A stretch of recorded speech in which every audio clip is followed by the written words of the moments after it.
Alright guys, so today we're going to be taking a look at quite a few tools that you can buy from Amazon that I bet most of you probably don't even know exist. So the first one, and ironically this first one's not exactly a tool, but it is something handy. We're all familiar with ratchet straps. This is called a torque strap. So this is supposed to be somewhere, well, I don't know if this is what it's supposed to be, but I think this is what it is something that is somewhere in the middle between, I don't even know what you call it, just like a regular strap that has this type of buckle, like I guess like a friction strap or something. So it's not quite, it doesn't have that ratcheting mechanism, so you can't really ratchet something down really hard, but you can just put your hooks around something, pull real tight, and then that secures your load. Most of the time, those type of straps really suck. And I have one that I'll show you that is just horrendous. The difference between those and the torque strap is that the torque strap has a spring in the middle. I'll see if I can, it's a tough spring too. It's hard to stretch out. Yeah, you can see that stretch right there. So that way, instead of just relying on the friction of you pulling to tighten the load, you can pull it and then the spring will keep the tension on your load. At least that's the idea. I have a couple different ways we're going to test it. Let's go outside, see if it's good. Okay, so this is why I'm skeptical about this style of strap. So here we have what I would consider as an average load. You load your gas can up to go get gas in it, you strap it down, hopefully. So I have this. I've had many of this style over the years, but I have this one. This is a nice thick strap that's the same style. You just pull it to tighten it, and that should be enough. The problem with all of these is that they all suck. You go to strap your gas can down, you pull it tight, and it's still loose. Your gas can still, yeah, it might not fall over, but it's not tight. And it doesn't matter how tight you pull this strap, it's never going to get actually tight. You can really crank on it, you can pull it as hard as you want, and it's still very loose. Yeah, that's a little bit more secure, but you make a couple turns, and then your gas can easily flip over. So that's just no good. That's why I don't like straps like this. So hopefully having that spring in there makes a big difference. So now let's put that spring on this side.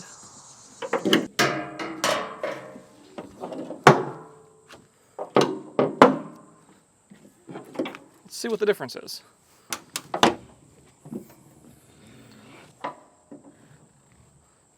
Right away you can see that spring extends. That was a very easy pull. Now let's see. That's better. I mean, okay, that's actually way better. Okay, so yeah, if you took maybe like a really hard turn, it would still flip over. I mean, that's actually way more secure.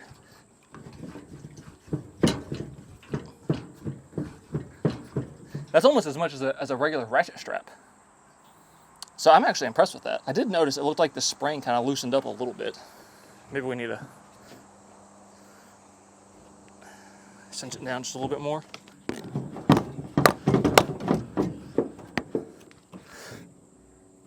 That takes way more effort. Let's compare that to a regular ratchet strap. Oh, I twisted this all up. I did a pretty bad job here. But your regular ratchet strap, you can obviously ratchet it down.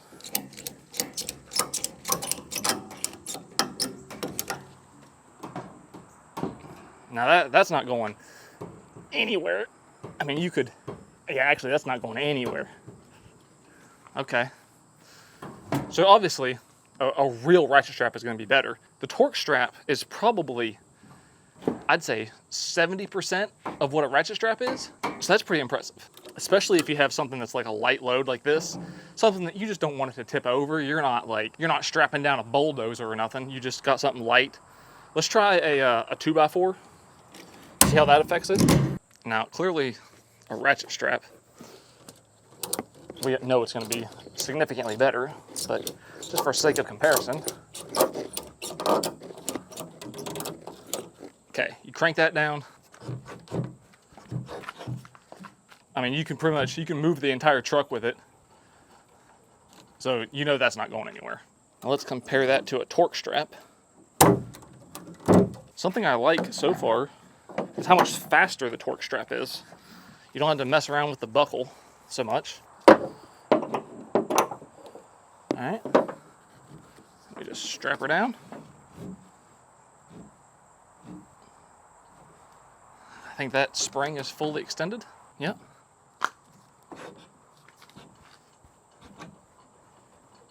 I mean, that's not far off. That's almost the exact same.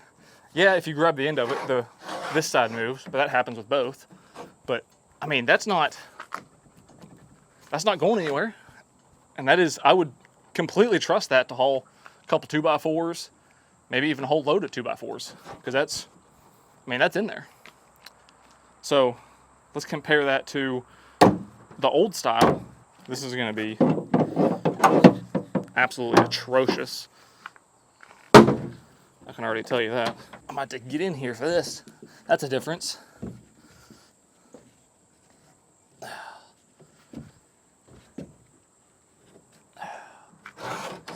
No. That moves all over the place. I would probably trust that to drive down the road because it's not like horrible, but that's a lot of movement back and forth. So that's only one 2x4. If you had a bunch of them with more weight, I mean, they're going to slide all over the place. That's unacceptable. All right, so the torque strap. Overall, I'm going to say that I'm impressed. It does pretty much fall right in line where I thought it would. You know, not as good as a ratchet strap because you can't really ratchet it and cinch it down as tight, but nowhere nearly as bad as just your typical pull strap because of that spring. So you can keep significantly more tension on whatever it is that you're trying to strap down. So it's a very good middle ground. And from a functionality standpoint, anything that is, you know, kind of a lighter load, like I showed, a gas can, a couple 2x4s, or something, say maybe that's like bulky but light, like maybe like a hay bale, or, you know, something similar like that, something that's a pretty good size but not that heavy, I think this would be great for. But here's the downside. So there's a couple downsides. So the way it works, so you can see that inside that buckle, it's got some teeth. Those teeth obviously are what holds onto it whenever you holds onto the strap whenever you strap it down tight. The downside is, I know that, say, over thousands of uses, if you even get to 1,000 uses, of you pulling this strap to tighten it, and you're constantly going to be pulling this strap through those teeth, it's eventually going to deteriorate this strap and eat it up. You're going to have to replace the strap much sooner than you would a ratchet strap. The other downside is the price. So for 2 torque straps and 2 20-foot extensions, you're going to pay $50. And these have a 1,500 pound load capacity. They're a little bit pricey. So if you go on Amazon and you're looking for some type of ratchet strap, you could pay $50 for 2 of these with 2 20-foot extensions, or you could pay $10 more, so pay $60, and then you can get 4 Rhino ratchet straps with extensions, and it's only going to be $60. And they have a 5,100 pound braking force, a much stronger product that's going to last a lot longer. You're getting double the product for only $10 more. In that aspect, whenever you bring price into it, it's kind of tough to say that you should buy this over that. The strap width, I believe, is the same as the Rhino strap or really any other type of ratchet strap. It doesn't really have any significant like space savings. It's not like it folds up real small, so you like save space. The only real advantage that it has over a ratchet strap for the price would be the speed. So I don't know if maybe you got a load that you got to like run in somewhere and then strap it down real fast and then get out. Maybe that could be a benefit to you. Maybe you just don't want to mess with a ratchet strap and you just need something really light and you don't care about the price. So that's a downside. But like I said, from a pure functionality standpoint, I can't really complain. I mean, I'm going to use it for light loads or whatever, but the price is kind of a downside. All right, so this next tool, this is something that I didn't even know existed. And once I saw that it existed, I wish that I had it my entire life. This is a zip tie gun. You set the tension. It has a little wheel. You set how tight you want your zip ties to be. You feed your zip tie in there, and you just click it, and it will tighten the zip tie and then cut off the end. I'm just going to use this, just some extension cord that I've cut the end off of for some other type of project. We're going to try a couple different size zip ties, just to see what it works with. I'd say these are probably average. We've got some real small ones, and then we got some real big ones. And then if it does the big ones, I have ones that are even bigger, and we'll see if it does that. That'll be, if it does all of them, that'll be pretty cool. First, let's just cut off a zip tie the way that you normally would. If you're like me, back in my mechanic career, and you work with somebody that you, I don't want to say hate, just because it's such an accurate word, say you dislike them, you would do what I always did. Especially if I knew they were going to work on something after me. You put your zip tie on, just like that. And then whenever you cut the zip tie, you don't cut it flush. That would be too nice. You cut it at a nice angle, something like that. So that way, that person that you don't like, whenever they go to work on something after you, they have something very nice to greet them afterwards. If you want to be super extra, I used to also do this all the time, put like 10 zip ties on one like wiring harness, and then you do this on every single one of them. It's a perfect treat for somebody that you don't like. But this is supposed to prevent that. So you start your zip tie, and then just feed it in there. Oh, that's so nice. And once it gets tight enough, it cuts it off. Oh, that's beautiful. That's not as tight as I would like it to be. I'm pretty sure I have it cranked all the way up on tightness. That is one thing. I did play with this a little bit off camera and try to tighten it up. And the adjustment wheel to make it tighter, they should have made the threads way coarser than they did, because it's like ridiculous. You could spin it forever. So now it's as tight as it'll go, I guess. This one, I'll try to zoom in so you can see what's going on here. So it just pulls it through.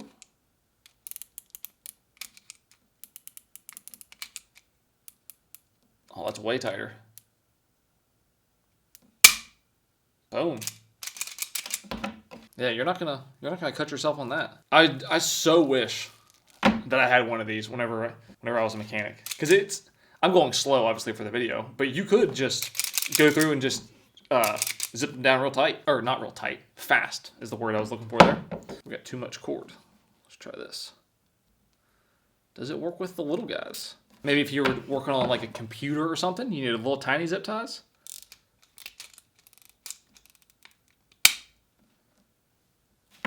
That's beautiful. That's even less. Like, you're never going to cut yourself on that. Let's see how fast you could do it. Another thing is you could like if you have multiple zip ties, you could just preset them all like this and then just go down the line. Let's try the big boy. I think it'll pull it. I don't know if it'll cut it though.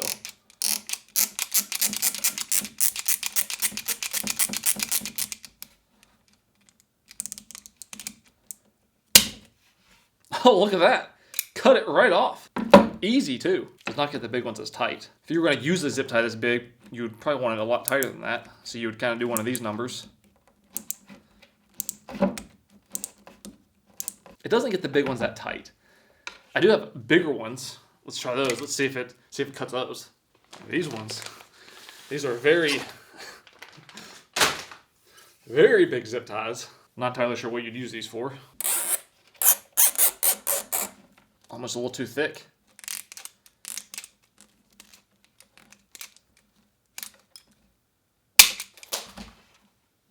Works like a charm. Deal with the zip ties a lot. I would highly recommend this. Another thing I just thought of is this would be really nice if you were installing a zip tie in a hard to reach place, because then you have this extra, whatever this is, like 3 inches that you can get into somewhere to tighten up a zip tie and then cut it off. In particular, I'll put a link to it in the description. I think it's maybe only $10 or something. So that's a real nice thing to have for just like 10 bucks. Next product. Something else that I wish I would have had during my mechanic career. Automatic wire strippers that automatically size the wire and strip it for you. I always just had the classic wire strippers that you just have 2 handles, and then you have like all the different slots for the different gauges of wire, and you just have to, stick it in there. They get dull after like 6 months. Then you got to put them in there, and then twist it around and move it and strip the wire off. And then you just deal with it, and for some reason you just never replace them. Those are always the ones that I had. So we got an assortment of different wires. We have this red wire. I don't know how this is possible, but it's 16 to 19 gauge. I don't know if it's 16 and 19. Maybe it's 16, 17, 18, 19. I don't know how that works. I don't know how you can be that many different sizes all in one, but that's what it says. We have this, which I don't offhand know the gauge of. It might say somewhere. Oh, actually it does. It's 16 gauge. But this is like super cheap, flexible extension cord. Like the cheapest, lowest grade extension cord that you can get type of wire. And then we have 14 gauge stranded copper wire, like for a house.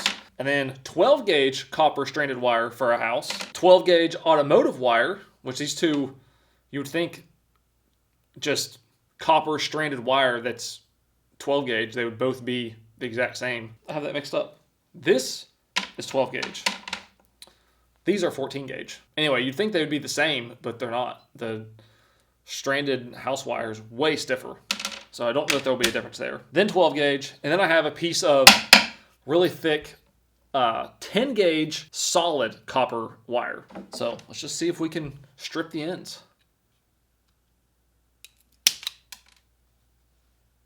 Beautiful. That worked great. This thing also has this little slider in here so that you can kind of pick the depth.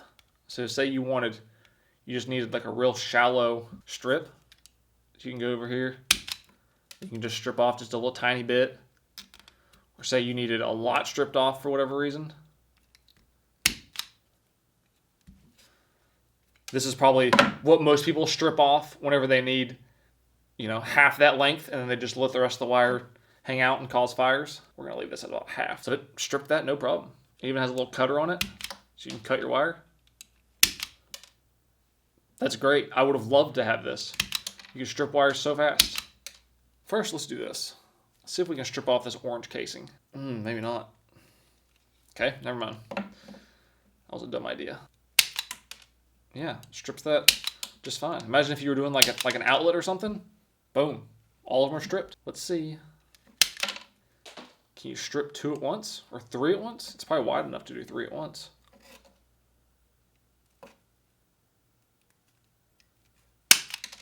Oh, yeah. That is nice. Imagine if you're running wires for an outlet, or if you're an electrician, multiple outlets.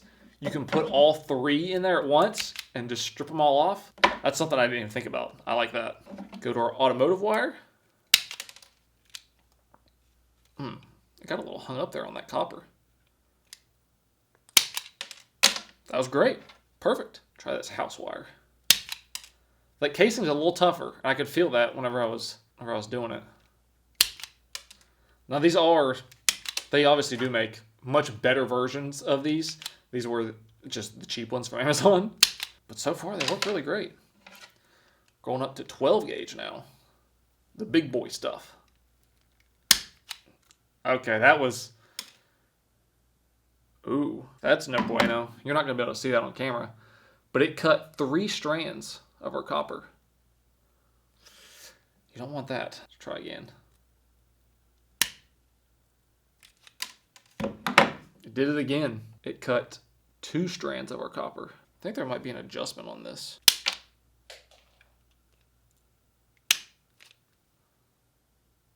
Yeah, okay.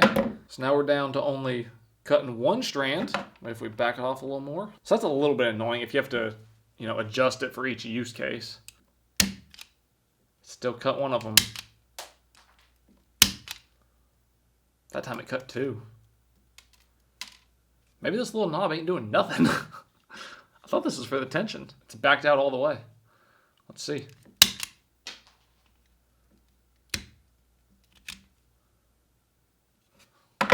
Okay. That time, well, no. We still lost one.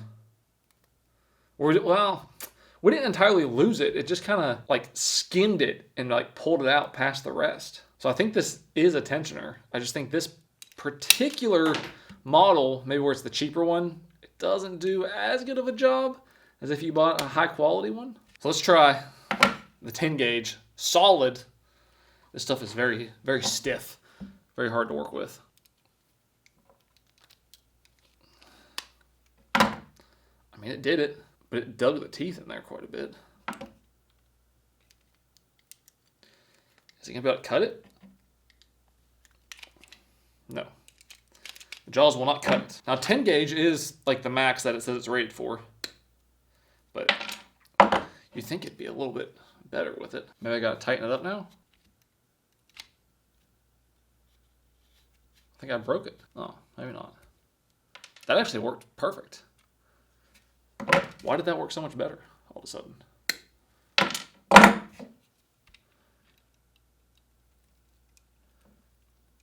What if I just kind of be gentle? Oh, there we go. Okay. So if you just work with it, it's still doable. It's not, it's not the greatest experience. Let's go back to this. What if we're just a little bit gentler with it?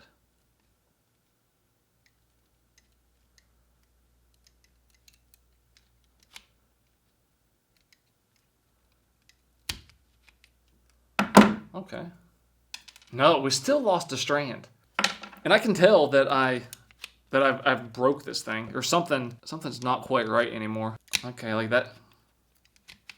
Yeah, the jaw, it's not grabbing like it was. The tool itself, not this one, but this Idea automatic wire stripper is very nice. Yeah, it's broken.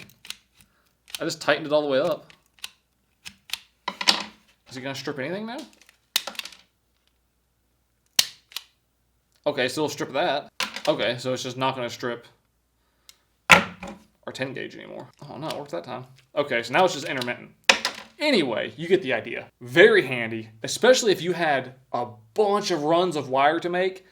You needed, say you had like 50 wires you needed to strip. You needed the same amount stripped off each one. You could just set it to whatever you want and then just go along and just strip all the ends. Versus taking, this isn't what you would use, but taking the old school wire strippers, finding it, pull it, put it on, saw it back and forth, pull it. So, very useful tool. So this next item, I actually have had the displeasure and the need to use one of these before. And now I don't remember what this thing is actually called, like professionally, but we always called it the Nut Buster. And this is what it is. It is a hydraulic mechanism with a point at the end.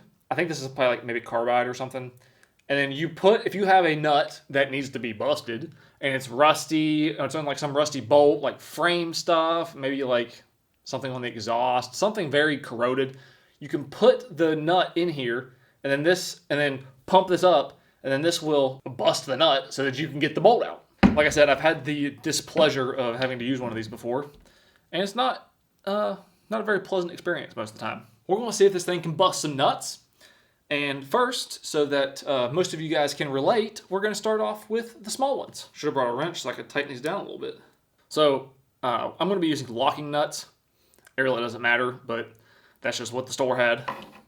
I'm not even entirely sure that it's going to be able to do this real small one. Pump it up. Safety glasses on, because this can get wild sometimes. Pump it up.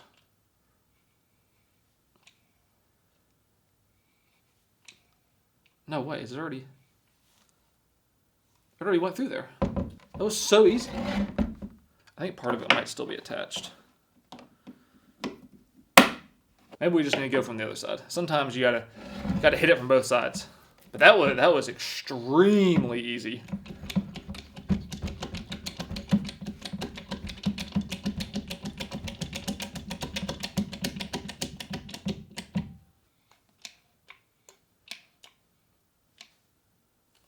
Okay, yeah. Went right through again. And there's your nut.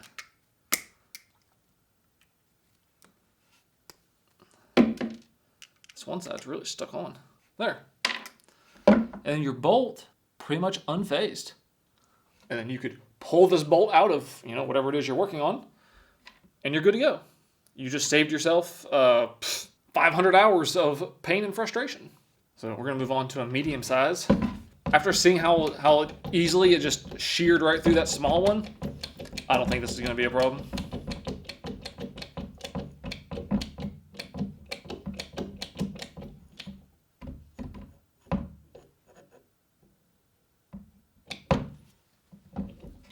We're in.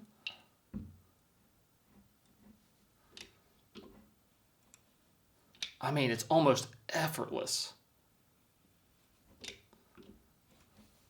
And there we go. We're in. I definitely just went a little bit too far and went into the bolt. Oh yeah, I went right into the bolt. That's my bad. You hear that little snap?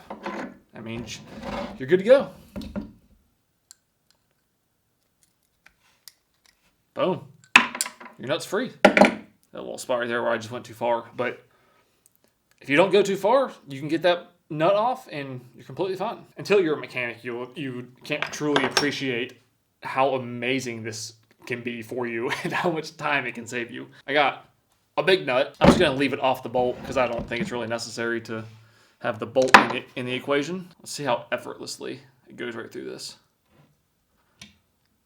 It takes a little bit more oomph, but still overall pretty effortless.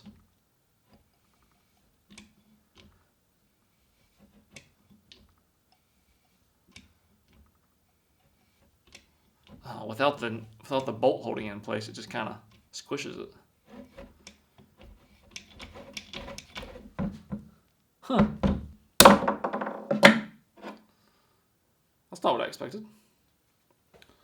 So I guess now we gotta do it with it on the bolt. All right, let's watch it shear right through there.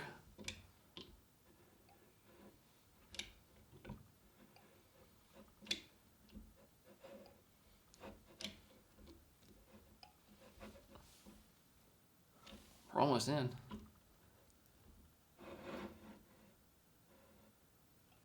Ooh, that's a good sound. Whenever you got something you've been trying to get out for hours, that's a good sound to hear. This is where things can get a little bit dicey.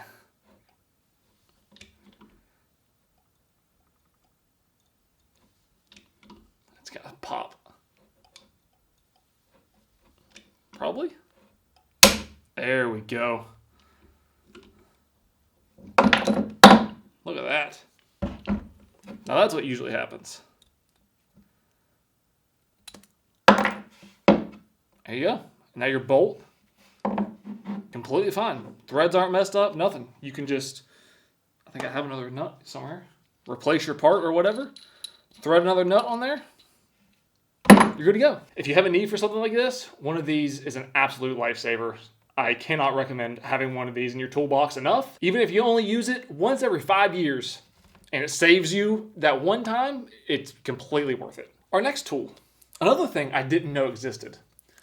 This is a DeWalt screwdriver, or cordless screwdriver it's called. But what makes this thing special is that this has gyroscopic technology. So usually, with a drill, screwdriver, whatever, you pick the direction, has a button, you pick the direction and you screw in that direction. So you're either putting a screw in, taking a screw out, whatever it is. It has a switch somewhere and you choose. This is gyroscopic. So you click the button, you turn to the right, it goes to the right. You turn to the left, it goes to the left. So you hold the button. You want to go to the right, it goes to the right. And it adjusts the speed. So you can go barely to the right, or you can go all the way to the right. You get back in the middle, it stops. You want to go to the left.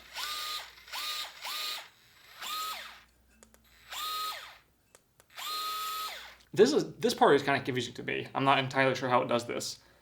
But it knows whether you're going to the right or the left, no matter which way you go. So if you're holding it out like this, it knows you want to go to the right. If you're upside down, or I guess right side up maybe, it still knows. It goes to the right or the left. You're this way, right, left. You're at an angle, right, left. I don't know how it does that, but that's really cool. So we have an assortment of different screws. We're just gonna see if we can put them in. See how handy this thing is. Now, obviously, this would be something that you would use for, you know, light duty work. So these are, I think these are about 1 inch long, maybe. Let's go real slow.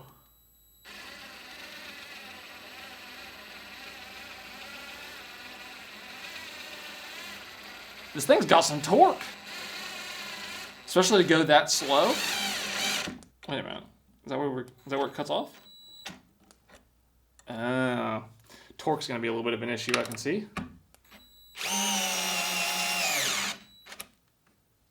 Maybe not. That was pretty fast.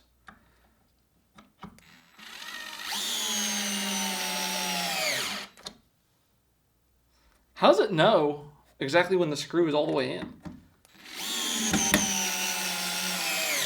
I'm impressed so far.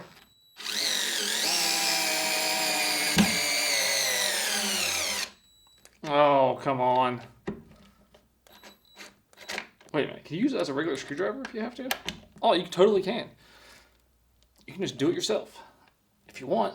Let's go real slow. See if maybe we can get a little deeper.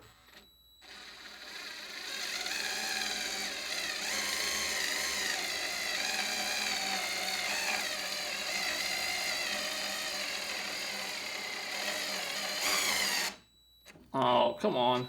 Gonna be very light duty applications.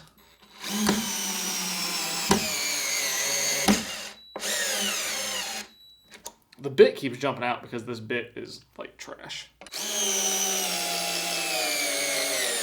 Go! Also, this thing is only 8 volt, which I didn't even know that DeWalt had an 8 volt line, but it just takes this little tiny, little petite battery. Let's try some deck screws. A little bit shorter, but a little thicker.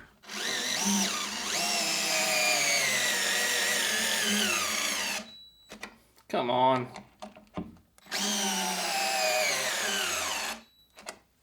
Alright, there's no... I don't think there's any reason to continue. So, I'm a little disappointed in the torque. Of course, it can't have a ton of torque because, you know, you're holding it, it might just like, you know, twist out of your hand.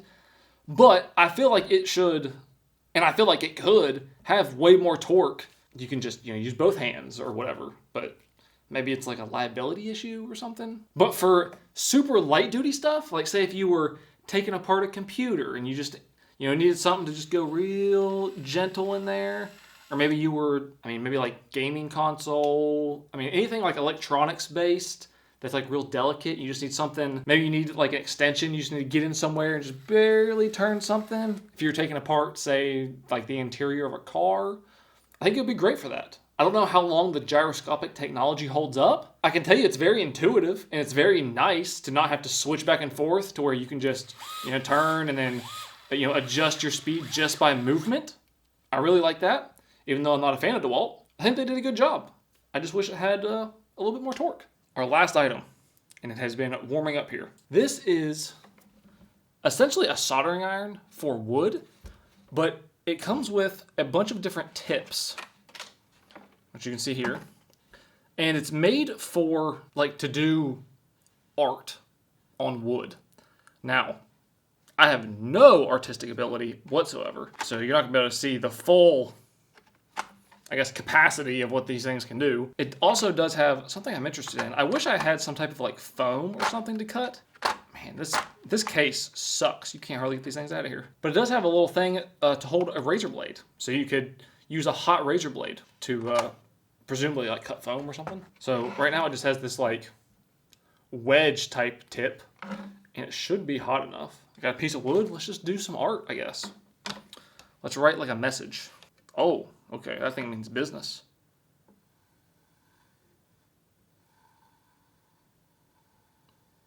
Maybe not, you gotta go kind of slow. Okay, actually that's gonna be a smoky mess. Let's, I don't know where I'm supposed to put this now. Put it right there. Maybe it won't burn the table too bad. Then let's go with, maybe one of these ones that has like a point. This case sucks so bad. How about we do this? There. I'll just pick which one I want. This one. That way I can write. Now I guess we just gotta wait for that to get hot. Now our message is gonna look stupid. But I don't have time. Can we write now? Okay. Actually, let's just start over. Right, my secret message back here. I hate that you gotta go so slow. That kills me. I wish you could just like go like a Sharpie or something. This is why wood art would not be for me.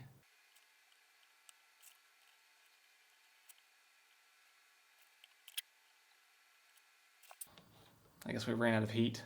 Gotta wait for this thing to absorb some more or something. This is ridiculous. Actually, you know what? I know a way that we can speed this up. I know a way. So, everybody just close your eyes. This is what it's gonna look like.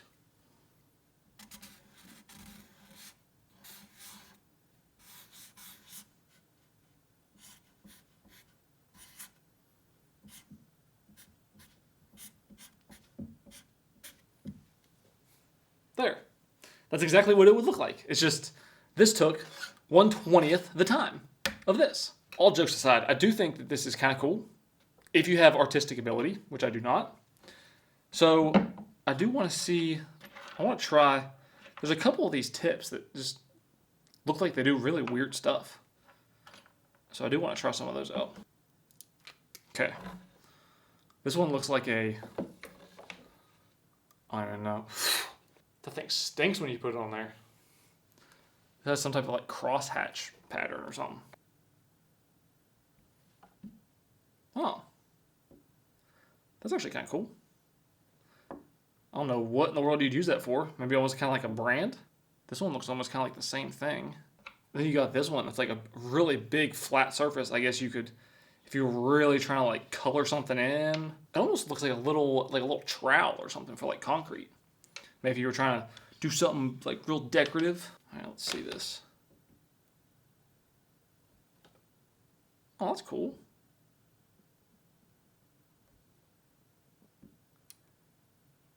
I could see where that could be pretty unique. And just one last one. Let's see what this one looks like. This one I think is just going to be like a little, like crosshatch, not crosshatch, but like just like slats or something. I'm not sure what you would use this for. I can tell you, using this thing for hours would really kind of suck, because right here where you're supposed to hold it is getting really toasty. All right, let's see.